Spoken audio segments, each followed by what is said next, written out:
ያልፋል ከሚለው ተስፋ ጋር ስንት ድካም አለ መሰላችሁ። ብቻ ግን ቢከፋኝም ጠንካራ ነኝ። ላየኝ ሁሉ ደስተኛ ነኝ። እስቃለሁ። መድከምም መከፋትንም ማንም እንዲያውቁም አልፈልግም። የሚገርመው በእኔ መፈካት መቅናታቸው፣ እኔ መሆን ምኞታቸው መቼ ያውቁና የውስጥን ህመም ድካም በውስጥ ታጭቆ ያለውን ሰላም የሚነሳን በነጋ ጠባ ሆድ የሚያስብሰን ሳቅ የሸፈነው ያልወረደው እንባችን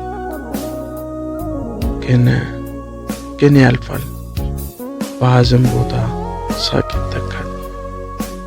እንደ ታሪክ ትናንት ሆኖ ዛሬንም ያልፋል።